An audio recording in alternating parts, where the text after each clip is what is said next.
Bibbidi bop, top of the pop. Today we're gonna be reviewing a Monster at Gröna Lund, which is my first ever B&M Invert. It's one of the newest B&Ms on Earth, and also only the third of all the modern inverts. Basically meaning it's only the third one ever without a pre-drop. I recently got to visit Gröna Lund for the first ever time, and this was, as I said, the first ever B&M Invert I got to ride. I'm pretty sure it's also the only invert on Earth that doesn't have a vertical loop, so whether or not this was a good first one for me, I'm not really sure. Nonetheless, this was an amazing ride, and I'm gonna get into that in this review with you and go through the layout and everything about it. First of all though, yes, this coaster has over-the-shoulder restraints. Even though they put vests on Banshee, I guess they were like, nah fam, and they ended up putting over the shoulder restraints on this after all, which is really great because actually on some of the posters and map for the park and everything, they showcase this ride with vests, so I'm pretty sure that was the original idea and they like changed the last minute or something. I don't know. I'm happy they did it though. The ride is an incredible fit. When this was announced back in 2017, people immediately thought, how the hell are they gonna fit an invert into this place? Well, that's the great thing about inverted coasters. They're easier to fit in than normal sit downs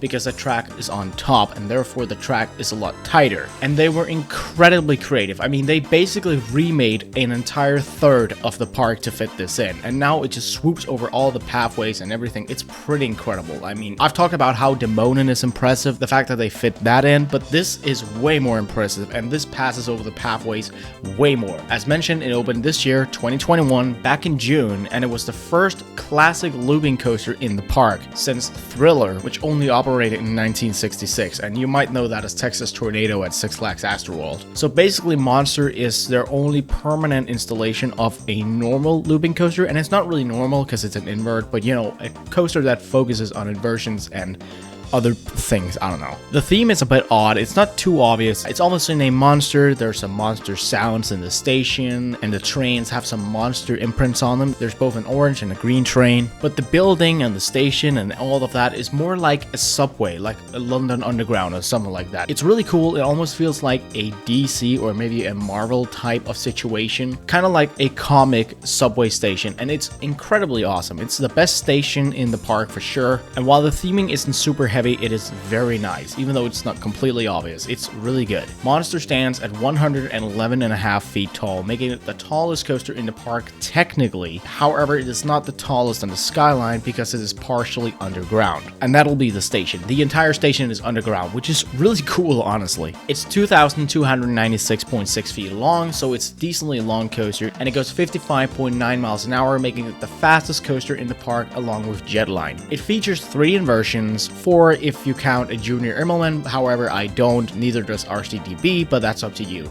It has 28 rider trains with 7 rows, and the duration is actually only 37 seconds, which is pretty short, but for some reason it doesn't feel too short, and I think one of the reasons for that is the fact that it packs a pretty decent punch.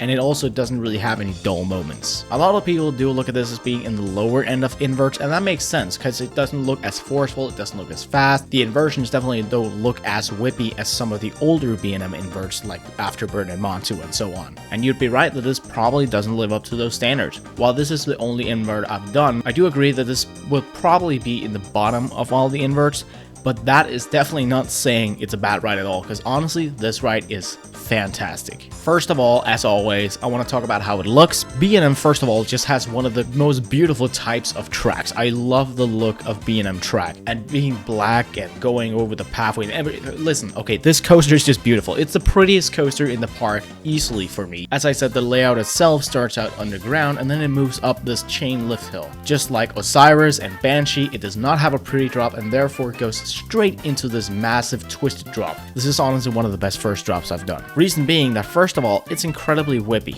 and second of all, it's super forceful. I'd say this is the most forceful part of the ride, and it doesn't look like it should be very forceful apart from maybe at the bottom, but somehow it manages to be forceful throughout the entire drop almost. Like as soon as you gain speed, bam, forced immediately. It's incredible, and it's really strong and super sustained. And again, the whip is amazing. Even the front, you're gonna get a little bit of whip, and then the back, it's even greater. If you want the best whip here, sit in the back left seat. After After that, you move into a 0G roll, and I'll be honest with you, this is the worst 0G roll I've been on. I guess it's a little floaty, but mainly it actually doesn't feel like you're really gonna get anything out of it. It does feel like you're like at half a G, almost an entire G throughout the entire inversion. But I mean, it's still fun because it's very long and sustained. It's not whippy like an invert 0G roll would usually be. It's very long and sustained and very graceful, incredibly smooth. So it's still fun to go through. It's just underwhelming as well. After that, you hit into a junior Immelman, and again, some people consider this an inversion. I do not. I just see it as an incredibly tight sort of overbank, and this is also a very forceful part of the ride. You move into this corkscrew, and again, unlike the usual B&M Invert, this is not super whippy. However, it does have a little bit of whip, especially in the back right seat. You do get a little bit of whip through here,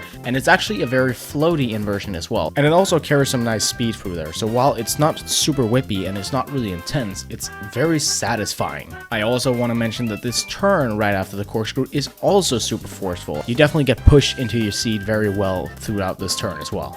Then you move up into this panoramic helix. I believe that's what the Parc calls it. And there's not too much happening up here. However, the view is nice, I guess. But actually, if you do sit in the back right seat, you'll get some force moving out of it when you drop down again. But besides that, this element is really just here to turn you around very tightly. Then you move into the second corkscrew, and this is a fun one because it's not very wide. On the left side, you're gonna get some nice whip. It's a very floaty inversion. And then on the right side, it feels exactly like a 0G roll. You pretty much just move forwards if you sit on the right side of the train, whereas on the left side, you get the whip. It's very fun. And I'd say that both of the corkscrews are equal in quality. It just depends on what you prefer. Then you have this fun little overbank, which is also very forceful because it quickly yanks you through it, so you get a very fast push into your seat, and that's also very fun. And then you have something very surprising on an inverted coaster, which is an airtime hill. This actually gives some very good floater airtime. It's strong floater, and you are out of your seat. You do definitely get out of your seat. And I'd actually say in the front row, it's the best, and it's so good that I would call it flagector in the front row, whereas it's just strong floater throughout the rest of the train. It's a very fun little airtime hill, and honestly a very good way to end the ride. When I say end the ride, we still do have one last turn, which is again incredibly scenic and panoramic because you move over the pathway, and the very last part of the turn is slightly tighter, so you're gonna get yanked into the brakes here, so that's also very fun. That is basically the layout of Monster. One thing I quickly want to note as well is that this ride also has a lot of foot choppers throughout the entire ride. The first drop, this tree right here, the supports of Jetline and Wildemusen, there are several foot choppers and they're all great. The pacing of the ride is very good. I think the only part that kind of kills it is maybe this panoramic spiral. I still kind of liked it because it was a funky little element. In regards to smoothness, it's a brand new 2021 B&M. What do you expect? It's incredibly smooth. On two of my rides, I did actually feel a very slight shake in the back row, but it was so slight and I'm like, yeah, okay, no coaster is not gonna have this. Basically, this coaster is butter smooth. So basically, my overall thoughts are this. Monster is a fantastic looping coaster because it has a great variety. Villas pointed out that a lot of other inverts really focus on just the positive forces and of course a little bit of whip, whereas Monster is a lot more versatile. This one is positive, it's floaty, and it has airtime. The drop is amazing also. And also just some weird elements that you usually don't see on an invert. So this is a very unique invert. It's definitely one of the most unique B&M inverts out there, I would say. And it's a very good ride because you get a little bit of everything. And again, the things that you do get are pretty good, especially the forces. Like, I was actually surprised that this was as forceful as it was because I found this coaster very forceful. And yet others say that, yeah, it's forceful, but all the other inverts are more forceful. And then I'm like, what? Because holy crap. Basically, I was very impressed with Monster. It was a lot better than I thought it was going to be. And it's also the coaster I rode the most when I was there. I had 2 mini marathons on this thing. So would I recommend Monster? Well, yeah, hell yeah, of course. And also, let me know what you think of it if you tried it. If you haven't tried it, but maybe you want to give it a go at some point in life, I would love to hear your thoughts about it beforehand. Of course, tell me about other inverts. Maybe you're comparing this with something. I don't fucking know. That's been it for today, so bye!